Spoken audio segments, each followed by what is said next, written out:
have you noticed? I don't know if you've noticed, but Melanie has not been in these last 2 episodes.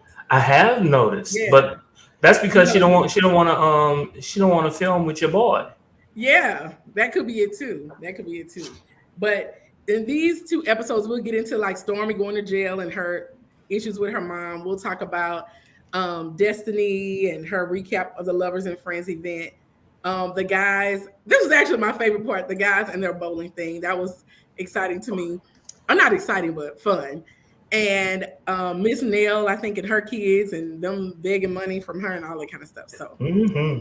yes, so we ready. We ready. Okay. So the episode starts off with Sunny getting her makeup done for her mugshot because if she finna go to jail, she want to make sure she do it right. And she, discussing with her makeup team how crazy it is, which we kind of talked about too, how crazy it is that somebody actually was antagonizing her, but now she has to go to jail for it and get a mugshot. And then um, Foolishness. foolishness. Her mother-in-law was there to kind of By the like, way, can you hear me? we My can hear mic is you. kind of far. Okay. Yeah, I can hear you actually. Her mother-in-law was there comforting her, but she mentioned that her actual mom said that's what she gets for being on reality TV, and she wasn't coming to like support or anything like that. And I thought that was interesting. I mean, we go back into her mom. We'll talk about her in a second, but I don't know anything about her mom or background because, of course, as we mentioned every week, this show is new to us.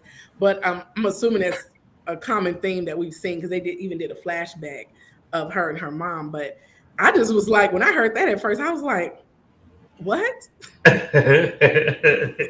What? And to me, it's different. I think it's different if you're on reality TV and then you do some foolishness and you get in trouble for it. That's what you get for being on reality TV. But I would still support my child. But it wasn't really her. You know what I'm saying? Like, at least from what we see. I mean, of course, she probably cussed the lady out and did some stuff or whatever, and it was on video. That's what it sounded like. But it's still It somebody. was on video? I was somewhere I read, or not read, but I thought in one of I don't know if I wrote it, but the lady recorded her. And that's how. Oh, she came. She came with an agenda. With an agenda, and apparently it worked because she ended up going to jail. But she ends up going to jail, and we find out she's in there for like 15 minutes, but she's handcuffed and put in the back. And within that little time, she had a panic attack. She called for the guards. Someone had to come and sit with her, but it wasn't as bad as she thought it would be. She said she handled it like a G. So I represent all those who have who spent some time in jail. What? Wait a minute. Wait a minute. What happened? Wait a minute. Can are we at liberty to discuss, or is it still? Yeah, Okay. it was a bench warrant because I didn't pay a speeding ticket. So I'm thinking I'm good. I'm waiting on the cop to come and and check my my whatever. Yeah. And he was like, "Can you pull over right here, sir?" Oh my gosh.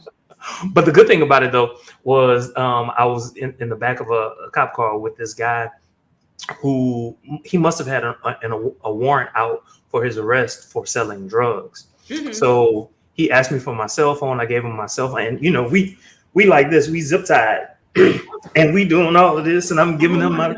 And the entire time that I was there, he took care of me. Not in that way. Not in that way. Well, but no, now, how long were you in the slammer? Maybe like 12 hours, something like that. Okay. Did you have a panic attack, or what? Was it like the movies? Was it like I ain't have no panic attack. At first, I was chilling. I was like, "This ain't bad. This ain't bad." Until it was time to go to sleep, and by this point, they make everybody get naked, and then they put the little orange on. Oh. And if you don't have white underwear on, at least in EBR, if you don't have white underwear on, like you just naked, and everybody was just basically naked. You have this one little toilet, and it was like 40, 50 people in this one little room. Yeah, and it was cold. It was extremely cold. Oh my god! So I was freezing, and they kept the lights on. Lights never turn off. That is crazy. Like, and I've heard of people that have gone, something like that happened, but it's on a Friday. I mean, I don't know what you had to do, but like it was on a Friday and they had to like the judge had to do something. And so they had to stay the whole weekend and get out on Monday from when the judge came back. I was Yeah, like, oh, you don't see the judge until the next day. So I was lucky. yeah. Oh my God. I did not know that. Wow. Well, you know, I try not to talk about talk about my pain until after I've been through it. Yeah. I know that's right. Ooh. Like, let me make sure I ain't got nothing out there. Because I mean, it's stuff like that. Like, did you know you had an outstanding warrant? No. See, that's the thing. It's like you don't. Can I just at least know? Or anyway. Okay, so you have something in common with Stormy. With Sunny, except you actually handled it like a G. Oh, Stormy, sorry. You actually handled it like a G. She didn't. But they let her keep her phone too. Like, you were able to keep your phone in there or just in the back seat? No, just in the back seat. Oh, they took it. So, but she made it seem like they were nice, supportive, understanding, and at this point, her mom still hadn't called her and checked on her, so it was still hurtful. And her husband thinks like, okay, you need to have some type of conversation with her to just get it off your chest. And she said that it just feels like a repeat of every important moment in her life where her mom wasn't there. And I know I've heard of adults that have struggled because their parents weren't there for the little things that, you know, may seem trivial. Like I don't know. I feel like parents should go, if they're able to, go to basketball games, football games, things like that. They should. Award ceremonies, school plays, stuff like that. Because it's, and I mean, I guess I wasn't in sports, but like I had little recitals and choir concerts and stuff like that my parents went to or whatever. But I never thought about like, it was just, I knew they were going to be there, but I never thought about what would it feel like if they just dropped me off and left. Or didn't care whether or not you went to get your own award. Yeah. However, there was this one time I will say, okay, we had I don't know where we were, but the choir went out of town and we came back and it was pretty late. And so your parents, are there ready to pick you up. And so I think the teachers must have left because it was just one of my friends there that was like, I'll stay with you till your parents came. And I mean, her parents were there too. And so we waited and waited and waited. And it was like, we'll just take you home. Because we tried, this payphones, this is back in the 90s. Payphones, they didn't answer. I was like, oh my gosh. So anyway, I was so embarrassed. They dropped me off at the house. My parents were so knocked out. They didn't even hear me at the doorbell. Like I had to go around and knock on their window to wake them up to let me in. I was like, I would have been all. But I remember that. But that's the time they didn't support me. Left me stranded. Oh my God. But anyway, so this is I'm putting all the Stormy stuff together, but her mom ended up coming to visit, and Stormy was like, she'll use this opportunity to kind of talk about the whole jail stuff and get this stuff off her chest. They talk about the surrogate, and her mom actually prefers the surrogate this time. It made it seem like previously she didn't, but Stormy must have gone through some issues with the pregnancy. So she's like, okay, let somebody else do it, but do it somewhere else, not in Alabama, because as we've all seen in the news, and what's funny is, I hate to get political, but it's clear they don't even know what IVF is, these politicians, because it's like they're trying to get rid of it, but they don't. It's like, okay, we want abortions and we also want to get rid of IVF, which actually is helping you have a baby. I don't know. It's crazy. They don't get it. They feel this. I'm talking about them. I'm not talking about common sense. Mm-hmm. They feel that once an egg has been fertilized, that's a life. And so whenever so what generally ends up happening is you have all these different fertilized eggs and one takes. And so the rest of them dies. Those are lives. Oh, okay. So that's what they're thinking. But it's an important thing for us to talk about. If you've noticed, in a lot of these reality shows, they're actually talking about politics. Like it's part of the storyline. Mm-hmm. And so we can't necessarily divorce ourselves from what's happening in our lives politically, because all of it affects us. Yeah. right? And Yeah. so just in that one little storyline, we see how politics and government affect us. Yeah. Yeah. That's so true. And so I don't know what, we'll see where they end up with it, but that is very interesting how I'm glad you brought that point, but they do intersect at some point and affect people negatively in this case. So Mhm. anyway, she brings up to her mom how she hurt her feelings, and her mom was like, "Look, I can't just hop out of bed and come see about you because I'm taking care of my 80-year-old mom." Mhm. And to me, if her mom had said that, like, "Oh baby, I'm so sorry. I got to figure out what to do with your grandma, and then I'll try to get there as soon as I can if I can." But she added on, I don't think she even mentioned that. She just said that, basically that's what you get for being on reality TV. And that's the part that I think burns. And they showed flashbacks of her mom and her tough love and how she doesn't apologize for anything. If she meant it at the time, she's standing 10 toes down and not apologizing for it. And her mom was like, "I'm giving you tough love." But at this time, Stormy's like, "I need the softness, I need the warmness of a mother." And she's just not that type of mom. And Mhm. while, okay, I am a fan of tough love because I feel like as you're growing up and as a teenager, like you do have to, You need boundaries. yes, yes. And I feel like what things to be tough on and what things to kind of, okay, let's slide. Now, aside from that, you do your tough love, but you have to also have that softer side. And her mom doesn't seem to have that or very little of it. And so um they go through the whole interaction. Now she mentioned the millimeters, and every time her mom says something bad about Mel, she gets attacked as well. And she doesn't like that every time Mel has some type of disagreement with people, including her daughter, she's get torn down or they're boycotting her business or coming up there and harassing her. And she feels like the whole issue really is her connection to Mel. And she told her not to do it. So now just sit in it, that type thing. And sometimes we don't always get what we want. And what's her name? Stormy mentioned other times she didn't show up to her, like being late for her wedding. And Now, you know what? That kind of reminds me. As you were talking, I was just like, "Oh wow!" That kind of reminds me of Nell and the way that she treats her kids. Do you see mm, the similarities? wait a There's minute, a wait a minute. Wait a minute. No, wait a minute, hold up. The way that Stormy's mom treats her and the way Miss Nell treat her kids? huh. I don't think so. What's the similarities? Well, when Nell said, "I done told you about this. Why you coming to me with this already? I've already told you about it. I already told you what would happen." Is this in And their therapy so, session? yeah. Oh, okay, I ain't got to that yet. Okay. Oh, I okay, was my like, bad. what similarity? I guess what I left out with Miss Nell, she handing out money and she trying to stop. And I don't think this mom is handing out money and trying to stop. But there may be some similarities with her and Miss Nell. So we'll see. We'll see.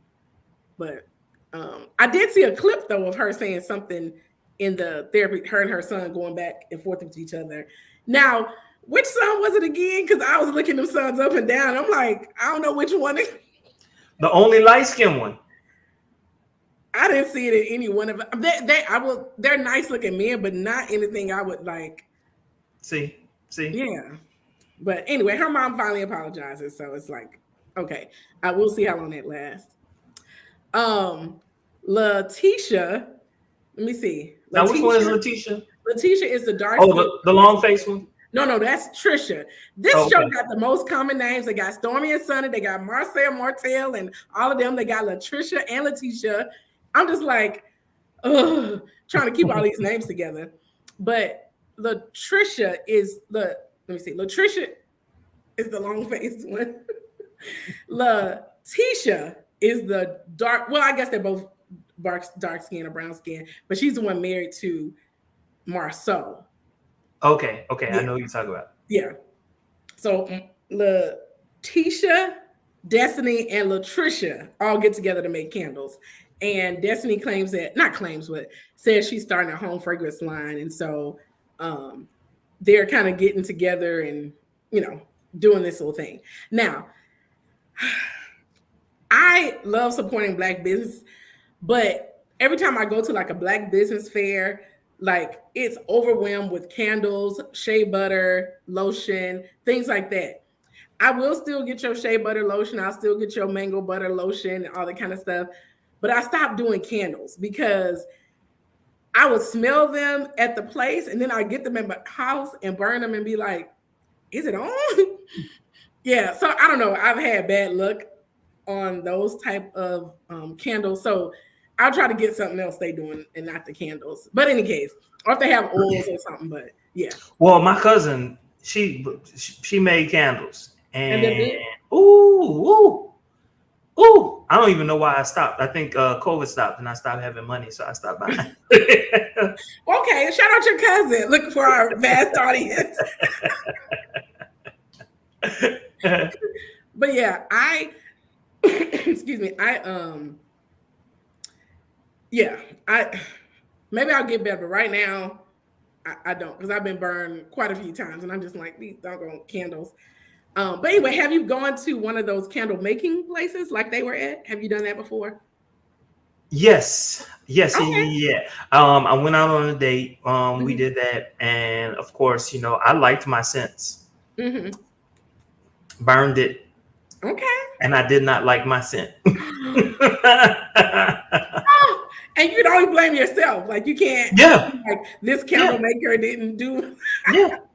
Oh, now it was a combination. Now I will say that the woman, she was just like, "Are you certain you want to do that?" And I was like, "Yes, I'm certain." So she kind of let me know that it wouldn't turn out right, but I was, I was being stubborn. I want this. Yeah, you're like, I should have listened. Yeah, I haven't. My nephew, actually, his wife did it, and they let me smell theirs, and it did smell very, very good.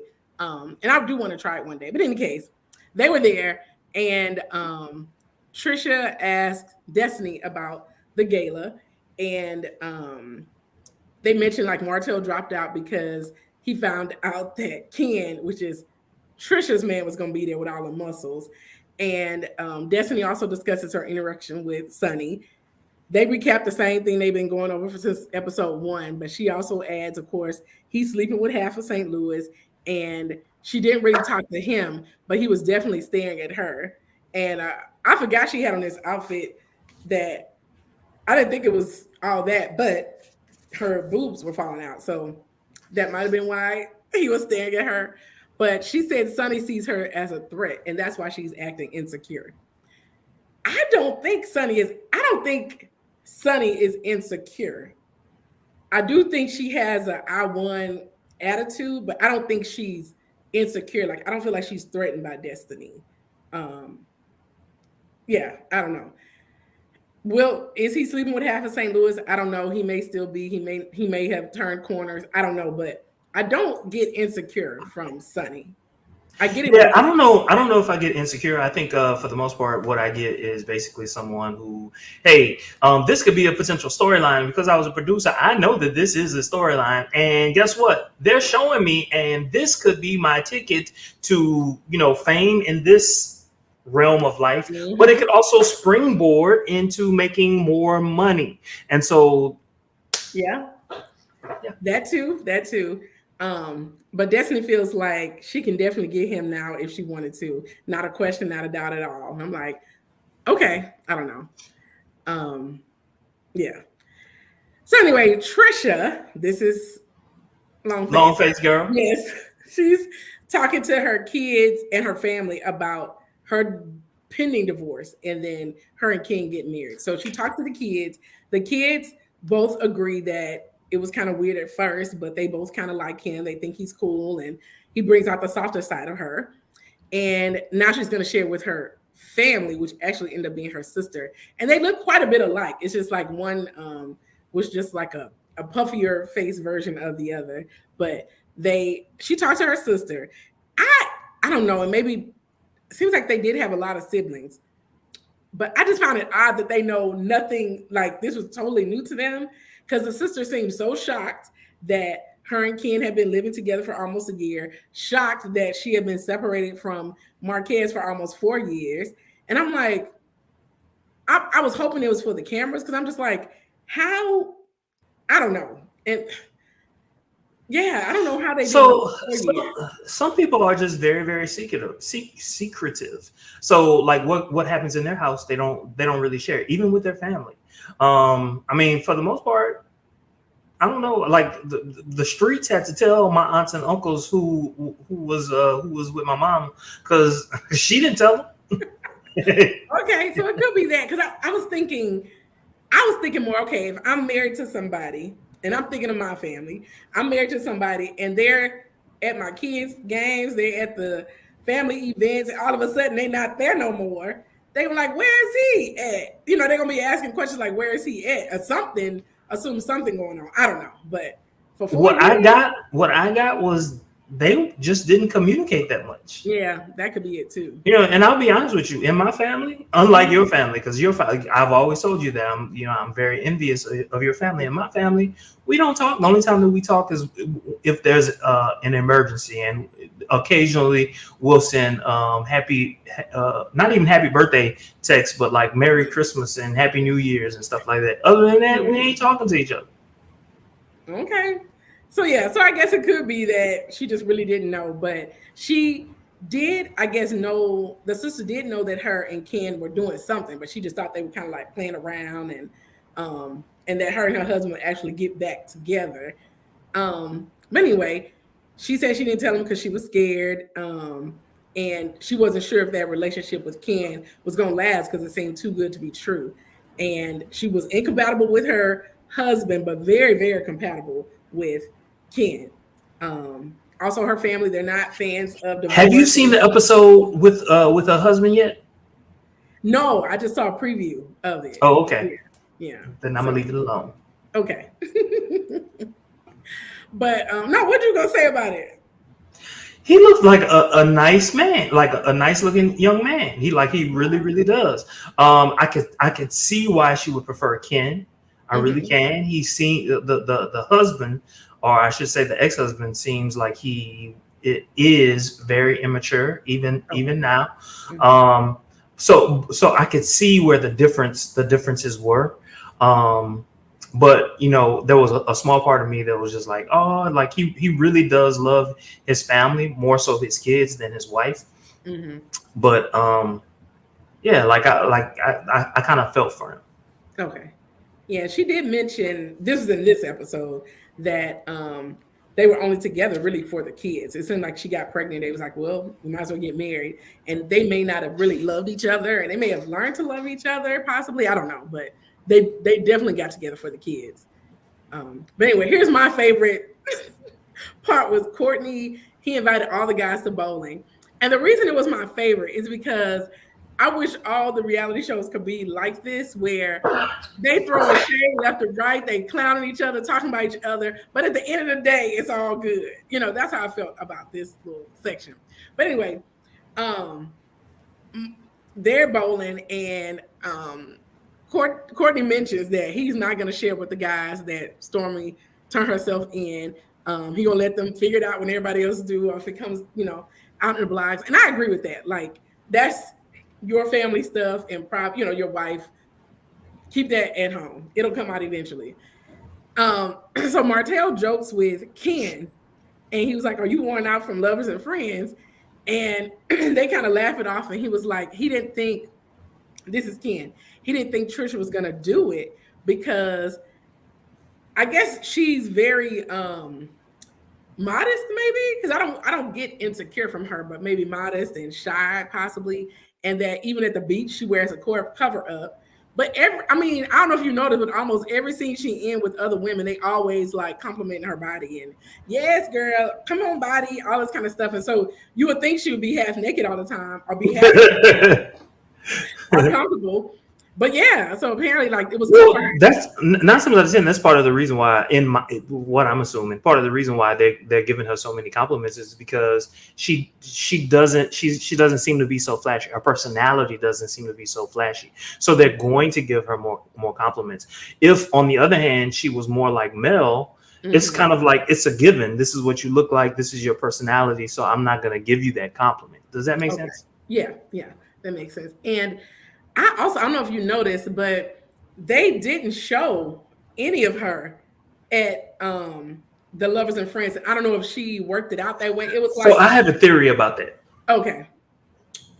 So Ken was right next to her wearing those boxes, and they might not have wanted to show.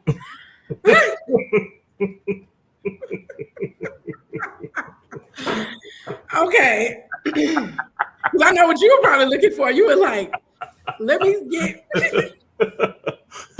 That's what I would have been looking for, but I also have a theory about Ken. I don't think he got that much. Oh, okay. Could be. But yeah, he just kind of went down her arm and she looked kind of nervous and all that kind of stuff. But yeah, they didn't show much of her. But anyway, Martell mentioned that because they would start clowning him about like you were supposed to be on it. And he was like, it was basically contingent on how he looked. And now that's what I would have wanted to see in some silk boxes. Because I want to see what he working with. Now, he did take off his shirt on Housewives. I don't know if you remember for Sheree, but I can't. He definitely didn't have on boxes. I think he just had on pants or jeans or something like that.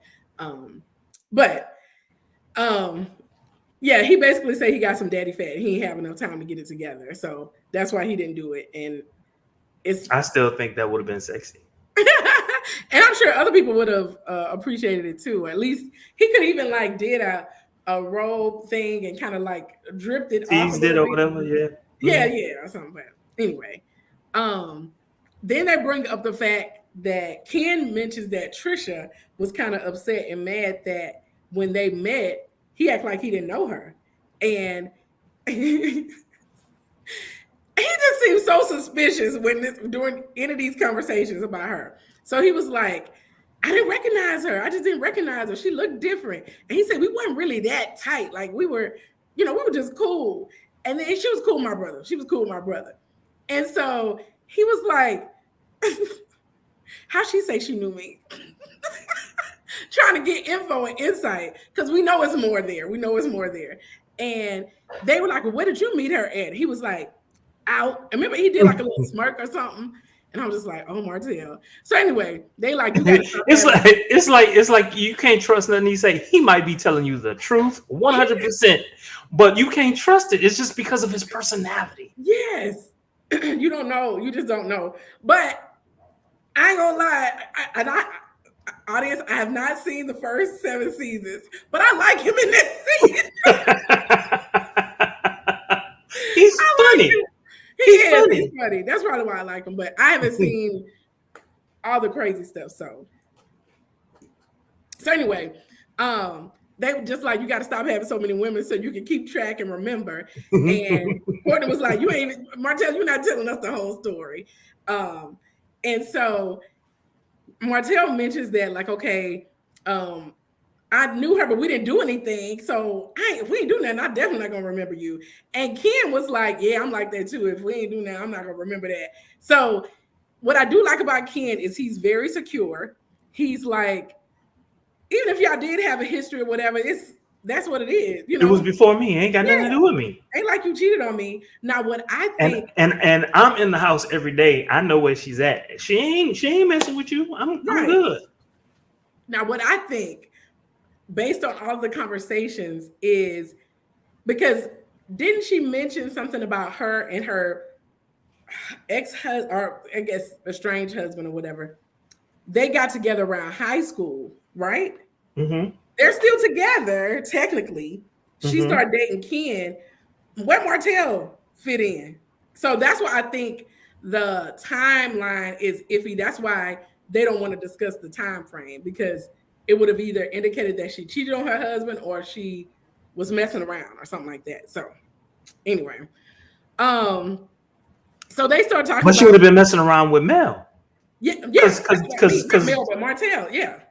Well, yeah, thank you.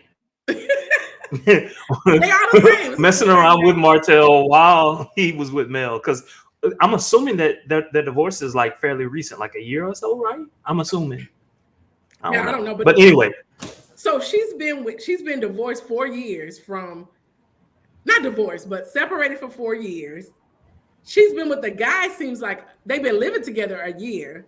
And I'm assuming they didn't live together. So let's just give them 2 years that they've been talking. So even if it was between that 4 years and 2 years, that's still kind of crazy because she was still with her husband. And then if it was before, she was still with her husband and he was with Mel. So the timeline is a little suspicious. But so Ken mentions that he hasn't proposed to Trisha yet because she's technically still married. So Martell was like, "So you decide, dude?" And they all laugh it off because it's funny. Like, you know, ain't no need to be fighting. I ain't no side dude and get it, whatever. I don't know. That was just nice to me. But you know what? I think that's the difference between men and women. I think there's such a stigma still on women in situations like that, whereas with men, there's not. So men can laugh about it, if that makes sense. Yeah, that's true. And what else? But I will say this: the stigma seems to be what women place on women, less so what men. Except when you're in a relationship, a man, if you're in a relationship with that man, oh, you cheating. You had a conversation, you cheating. Oh, that's true. That's true. What else? Oh, Martell mentions that he wants to get married right now too. And they were like, "Well, to your baby mama." And he was like, "No, don't ask me that kind of stuff." And he was saying a woman has to accept that he got 5 kids and he has them I guess he has 7 days on, 7 days off. And Courtney was like, now, would that be something that you'd be interested in, Michelle? Somebody with 5 kids? Uh-huh.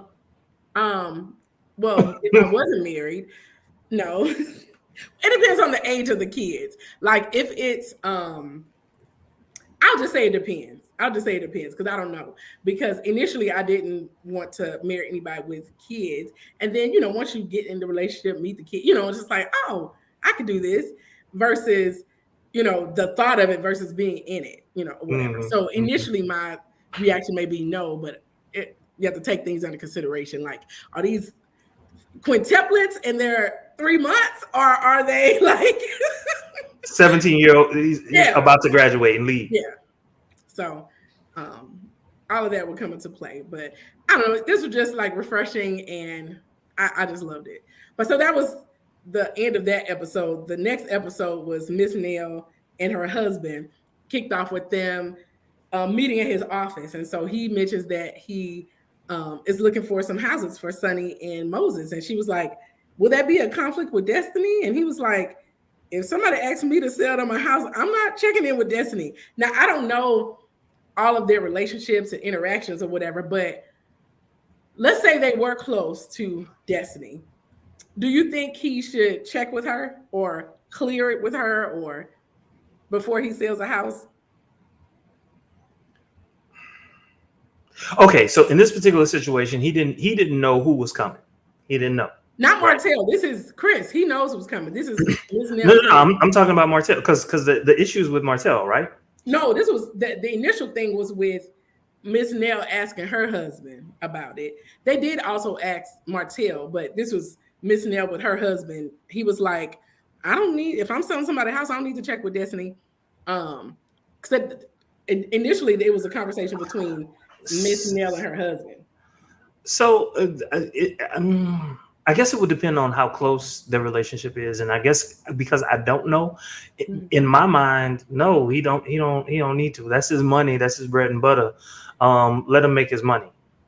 That's what I'm thinking because it'll be different if I'm trying to think of what good, but in real estate, your money comes from selling. You know what I'm saying? So, am I supposed to not make money for you? You know what I'm saying? Like, it's not like yeah, I don't know. To me, I could have sold this house without you knowing. Well, yeah. So, let's see.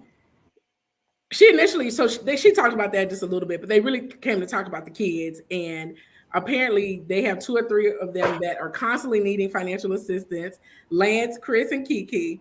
And they paying rent, utilities, and basically it's starting to affect them. And affected her mental health. So they decide that they need to set boundaries with these kids because she feel like she's drowning, and um, they're gonna just have a dinner. And she did ask him, "Do you see a shift in me?" And he said he does, and he don't want to see his wife stressed out. So they're gonna call the kids together to have this dinner. In the meantime, this is where you're talking about where they go to Martell's property to show Sonny and Moses the property. So they're looking for a rental spot or a place to move because they're considering Huntsville, which is where I feel like her producer piece comes in because it's like, are y'all really gonna move to Huntsville? Or I guess it could be worth it for them if their storyline was strong enough to buy a house or rent a house in Huntsville and just, be on the next season. But at this time, Martell doesn't know it is Sonny and Moses, but he lets him know, and he actually asks him if she talked to Destiny, and he pretty much says the same thing. But Moses and Sonny arrive. They kind of look at the house. She mentioned she's going to start a family. She mentioned she did IVF actually before they got married, and she's moving, thinking about moving to Huntsville because it's safer for the family. They go over and over again against the whole Sonny and Destiny thing. We've heard that back and forth and back. But Martell claims he's neutral on it because he's heard both sides and he's just going to remain neutral. But he did mention how Chris and Nell ride with Melody based on what she tells them. And now Martell is giving them relationship advice about you can't help who you fall in love with because, they're married now. But I'm just like, that's interesting that he was like, you can't help who you fall in love with because his, I guess he fell, I don't know, but I'm assuming he must have fell in love with the baby mama, maybe? I don't know. It don't seem like he has. Well, yeah, I guess lust or something. I don't know. But he fell in. He didn't fall in love. That's what he did. He fell in. I wonder, I'm going to go back and watch one of these days, but I wonder if she was ever on the show, like the baby mama, or if she just was referenced. Ooh, yeah. Lord. That would have been a mess. That would have been worth it. It would have been worth it. I would love to. That might be how they got to season 8, because that's how it's the best. But we'll see. Let's see. Martell visits Sonny at her warehouse, and they again discuss how him and Trisha, their interaction with him acting like he didn't know her. And this is where he mentioned that she actually has been over to his house a couple of times. Say what now? You go from not knowing her to we weren't really that cool. She a friend of my brother, and now she at your house a couple of times? Okay, Martell. He claimed nothing happened, but he was interested enough to have her come to his crib and see what was up. But he didn't let Ken know this piece of information. But yeah, I don't know. Now. He know now. I don't know if he would care, but still, that's an interesting piece. And that could have been why she was looking suspicious too. Like, oh, you know me, Negro, you know me. So anyway, let's see. Oh, she mentioned to him that she had invited Mel to the Lovers and Friends thing, but she didn't want to come because Martell was there. And he was like, we're at kids events together. Like, we know how to act, right? But I think it is slightly different with your kids event. You're not going to show out at your kids play, but with the cameras rolling, you're going to show out because that's what they want. She also mentioned she was arrested for the same thing that he was with the harassing communication. And, that's what she said. The lady recorded everything. And they talk about how unhinged the millimeters are, and she could actually hold them responsible. But all this kind of stuff. So they had like a little interaction conversation, pump each other up about real estate and business. But it was just interesting that he dropped that bomb about Trisha. So I'm just like, okay, can we get the whole truth? He keep dropping little pieces and dimes. What happened next? Oh, Kimmy, the short hair, with her husband, they meet with Sonny and Moses to discuss, I guess just catch up, because I guess Sonny had befriended her when she had her cancer diagnosis. So they're just, I guess, kind of catching up. But they're also, I guess, friends with Destiny as well. So it's kind of like a weird thing. But they all get together. She mentioned again to them about the IVF and how she said she's going to do it in St. Louis and not Alabama. So this is two people that are not doing the IVF in Alabama.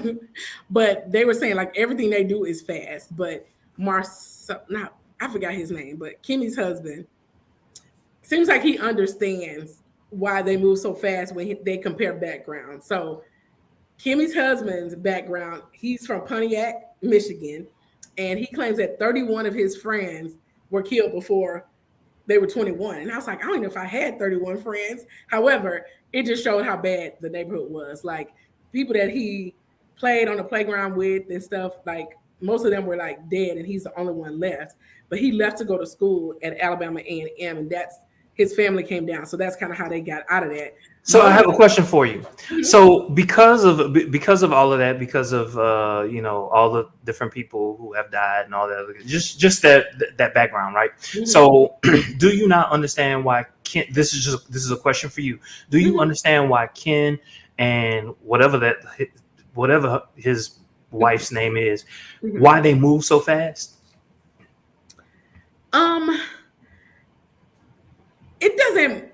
Okay. It doesn't explain to me why they move so fast. I could see if he found somebody, because he mentioned one of his complaints about Destiny was that she wasn't there for him, or she didn't support him, or she didn't give him what he needed. And so if he found in Sonny what he needed, like support wise and there for him, and he was like, I just want to lock this down, I could see that moving fast. But I don't necessarily think because you were in jail, is it kind of, you thinking like life is too short, so let's just get married, or like what?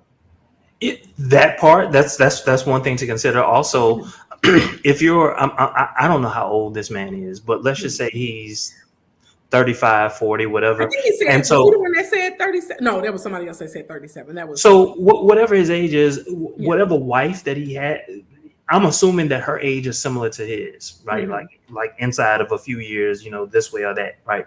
So at that particular point in time, he got to move fast because the clock is ticking. Okay. I guess I can count. You mean like, because of her, like eggs move fast, that type of stuff, or?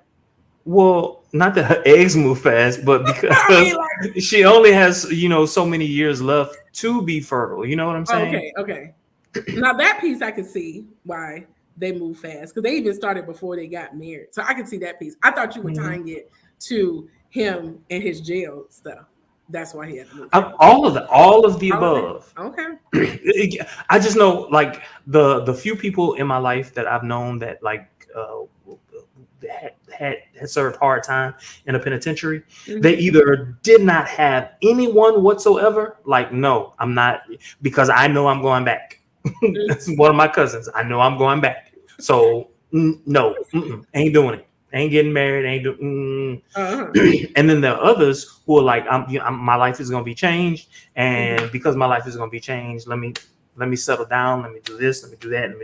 And let me try to do it the right way. Okay. And that's typically what, like, they move fast. Okay. I mean, it could be. I didn't pick that up, but I mean, I can accept the way you explained it, because he said he basically went to jail 17, got out at went to jail. He went to prison at 17, and then he went back at 19, and he was there like basically 15 years total, his whole life.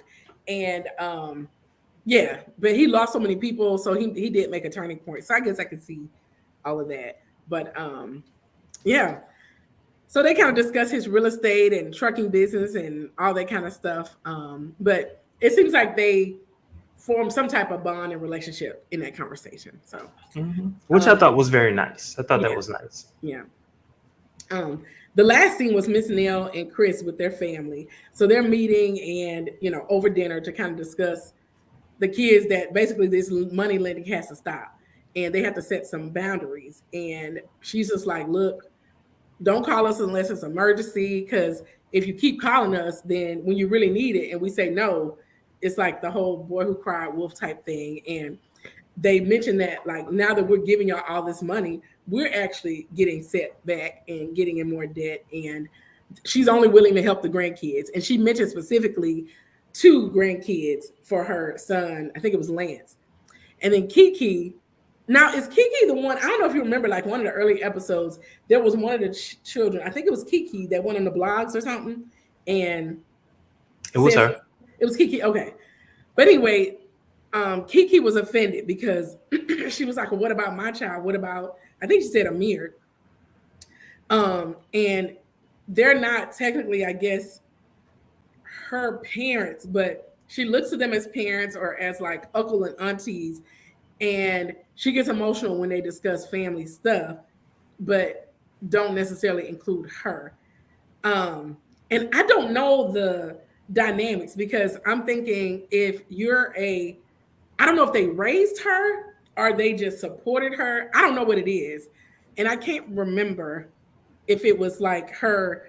I don't remember. Because The fact that they called her and she mm-hmm, was there during that meeting, the fact that yes, she felt so emotional, I would assume that at some point she did live in that home.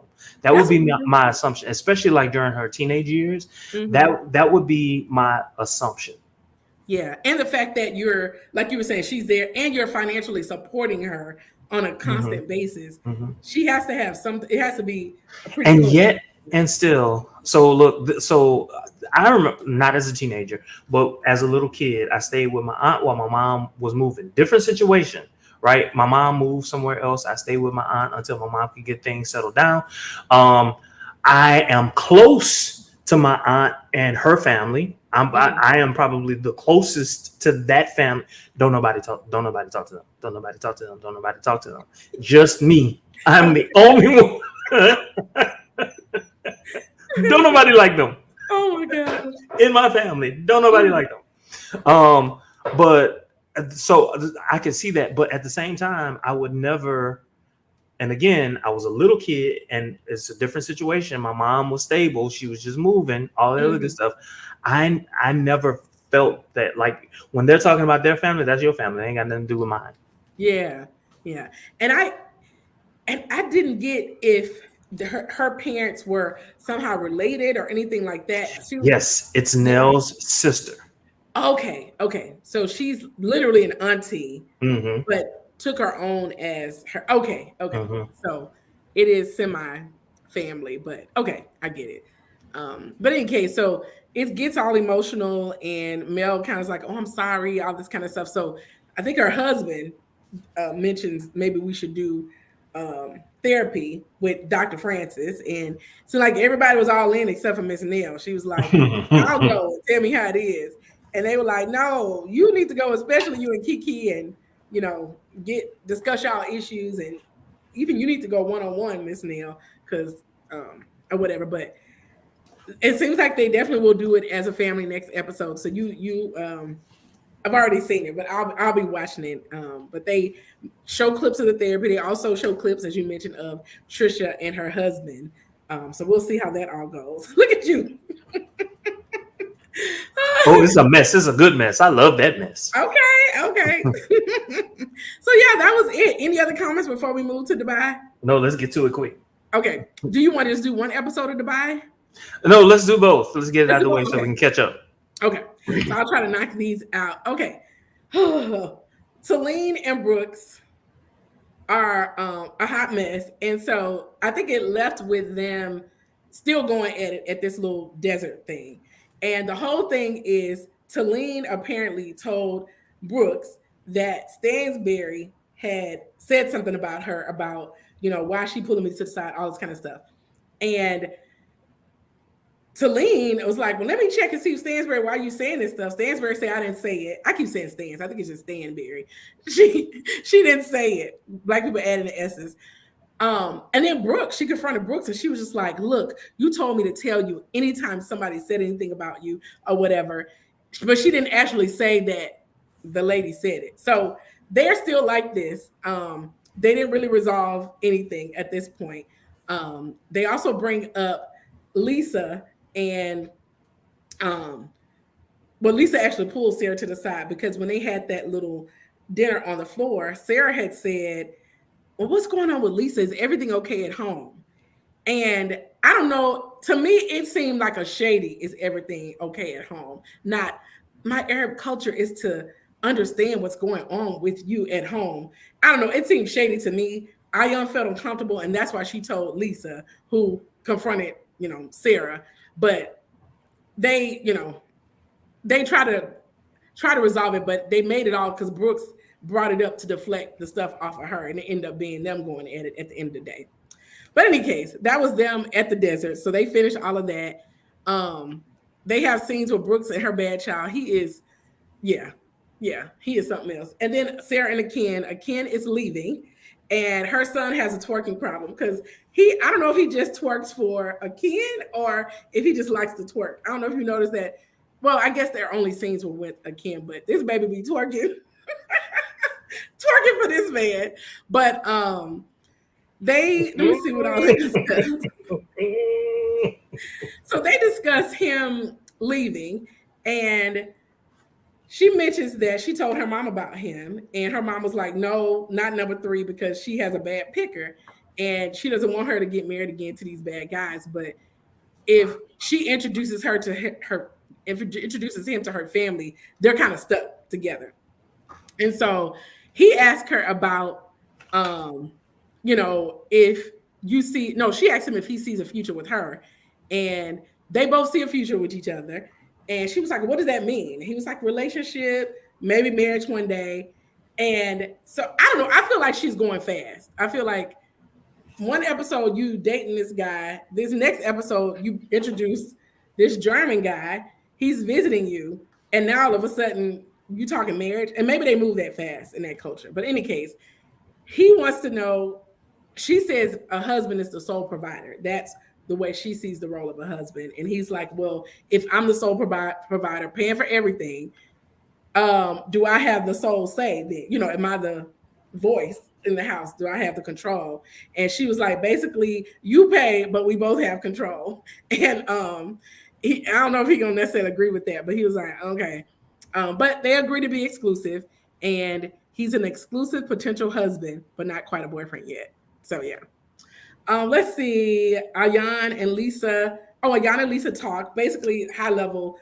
They discuss how she was so triggered by what Sarah had said. And it was because she's so busy with her family, with her work, and with being a mother and wife that she is tired. Like her husband's like, you're always tired, too tired for sex. And she's just overwhelmed. So when you're already feeling a certain way about yourself, and then somebody mentions something about, is everything going okay at home?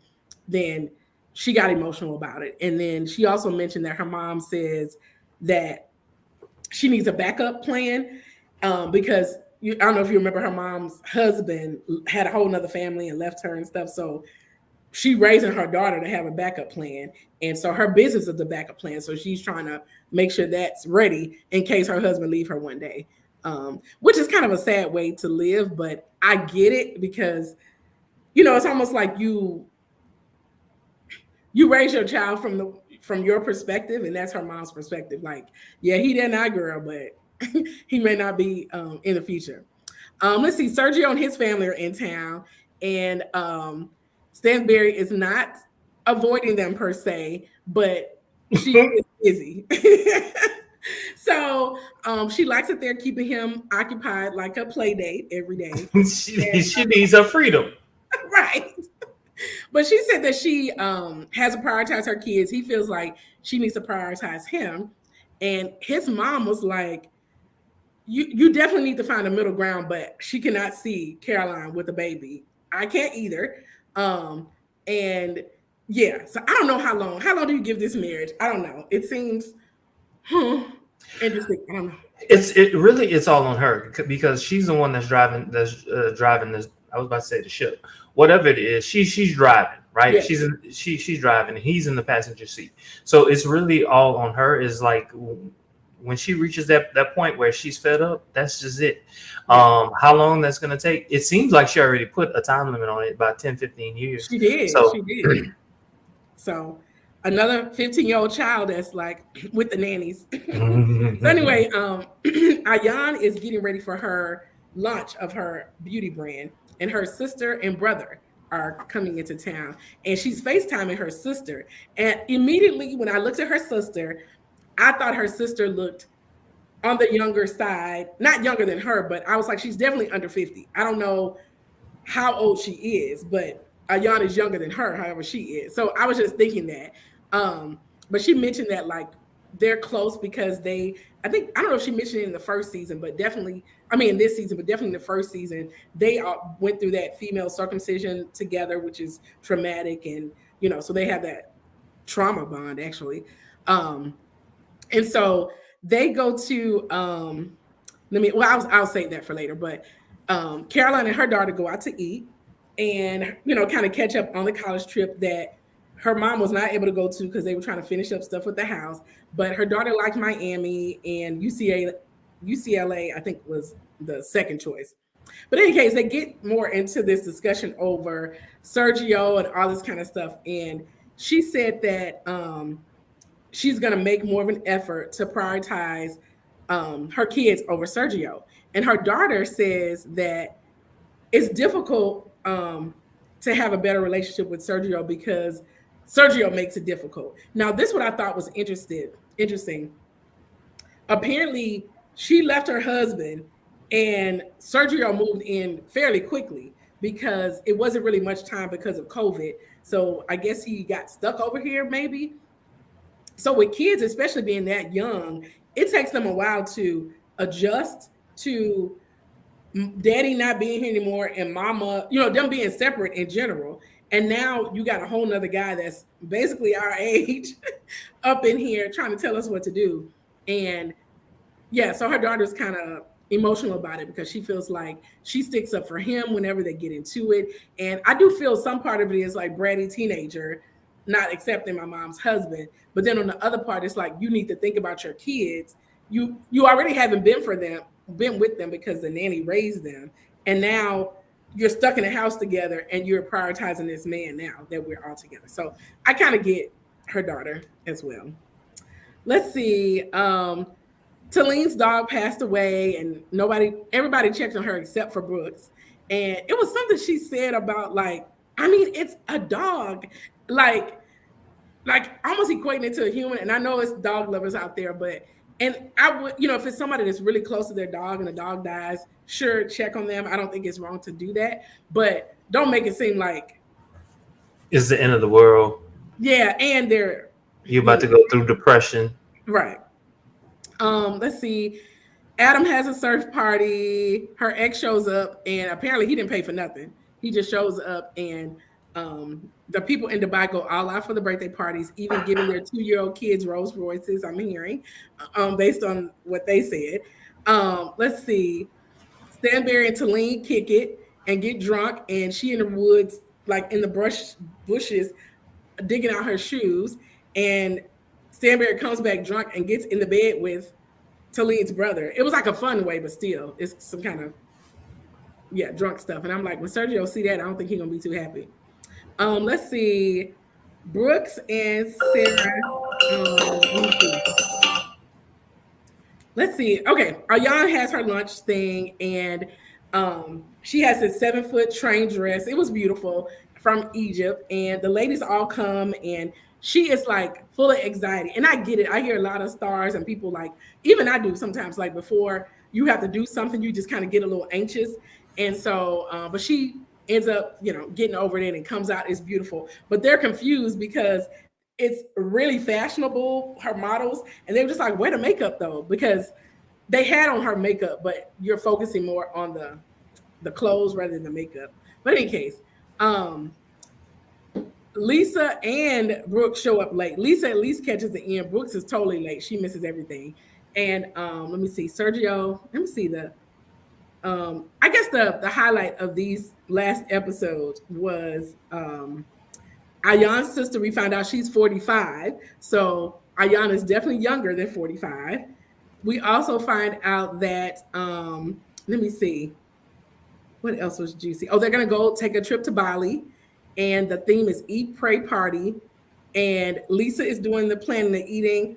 Sarah's planning to pray. And Brooks is planning to party. And they like, so we can sleep? Because apparently Brooks will fall asleep at a party. But we'll see how it goes. The juicy part was that, I think in one of the earlier scenes, she apologized. Brooks apologizes to Talene. Now she has lunch with Lisa and Sarah, or Lisa and somebody, but definitely she said that she apologized, but because she called her a beggar, but she is a beggar because she's been begging me for everything, a lot, a lot. And she was like, she begged me. Basically, she begged her to be on the show. So they show clips of her in the background as a friend on the previous season. And now she is in front of the camera now, and now she acting funny, is what Brooks is kind of making it seem to be. Now, at this little thing where they talking about Bali, not Sarah, but Talene mentions like, at least Brooks apologized. And Lisa was like, well, she apologized, but she said she apologized for calling you a beggar because you beg a lot. And she was like, what? Like, she never heard anything like that. And so now they mad at each other again because 9 years of friendship, and they both feel like the other acted funny. Brooks feels like Talene finally got on the show and now throwing her to the curb to be with Stanberry. And then Talene feels like now that Brooks is on the show, she's not the same friend that she's been all those years. But anyway, the last scene was Caroline's new home. She has her housewarming party. She invites all of the ladies, including Brooks, and Brooks arrives with Sage in somebody else's house. I'm like, and she was like, no, this is positive. This is a blessing. I ain't never heard no Sage being positive. I've always heard of it as cleansing out stuff. So I'm like, don't you bring no Sage in my house. Now, it would be one thing if you brought it, you put it like in a little nice box or whatever, and you said this is Sage, whatever. That she came through the door with it burning. She came through the door with it burning. She came for the scene, baby. She came for the scene, yeah, and she got it. But you know what? I will say, Stanberry's like, she's not about to, make me go off in my house. So she didn't let it affect her. So she was like, give it. So anyway, they're standing up to do a toast, and Stanberry stands up, and Sergio was like, I got a few things to say. She was like, let me finish talking. And so when she finally finishes, he stands up, and he was like, you can sit now. And he was like, actually stand up. And whatever. And then Ayam was like, she paid for the house, Sergio, so let her do what she wants. Yes. And so Lisa was like, he was like, what did you say? And Lisa was like, she said it was Valentine's Day. Like, she kind of blew it off. But in the diary, several of the ladies were saying that Michael, the best friend that they stayed with, when he gets drunk, he gets a little loose-lipped. And he shared that basically he pays for everything. He pays for the mortgage. He pays for utilities. He pays Michael? Yes, that he's paying for everything. Yeah. And I also did not, not that he has to be shown, but it was a very intimate table. And I did not see Michael at the table. So I thought it was interesting that he wasn't there. But I guess he was like, it's my house, so I ain't got to warm it up. They warming it up. But anyway. Ooh, that's juicy. Yeah. So let me see. They talk about the baby. Caroline doesn't feel like she has patience for a child. She barely has patience for Sergio. And let's see. The husband started talking about Stanberry and Talene hanging out. So they all talking. All while they're talking, Brooks is like, fake. And Talene was like, what? And she was like, I'm not talking to you. And so they get mad at each other because she feels like she was calling her fake. And she was like, I wasn't addressing her. She was talking about her, but she wasn't saying it to her. So they all, while they're half arguing, they're just like, we're not going to do this at her party. We're not going to do this at her party. But they end up doing this at her party. So what happens was they kind of take it outside. And Talene's husband is trying to calm her down. And Brooks comes out and was like, Talene, you need to stop drinking. You're slurring. And her husband was like, you got to stop it. You're doing too much. You're doing too much. And as Brooks is going, with Talene's husband kind of going back and forth, Talene was like, are you challenging my husband? And she was like, your husband is challenging me. And so her husband was like, I don't give a F about these cameras or whatever. Like, so he's going off. And Stanberry's like, okay, we got to get everybody out of here because y'all not about to get me kicked out of my neighborhood because in Dubai, like if you're yelling on the streets, you can get arrested. It's not like America where people call the police. Because I don't know if you remember the girl who got arrested at the Hertz counter or something in Dubai for yelling at the it was like it made the news because they kept trying to bring her home. But she was in jail for yelling. I don't know what she did, but she was yelling at I don't know if it was Hertz, but it's some car counter. But anyways, you can't just be yelling willy-nilly. around there. But in any case, they still argue with going into their separate cars. And she was like, "You are a beggar. I have messages." And she's like, "If you're a beggar. You wore my wardrobe last season." So they kind of still arguing as it ends off. But it was pretty juicy toward the end of the second episode. So yeah. Okay. Yeah. Sorry, I missed it. Yeah. You can catch up. I think we might be almost caught up to do one a week now. Okay. Yeah. But that's it. Right. We'll see y'all next time, and we'll be coming with Big Brother TBD. All right, y'all. Until next time, don't forget to like, comment, subscribe, and share. Y'all have a good one. See y'all.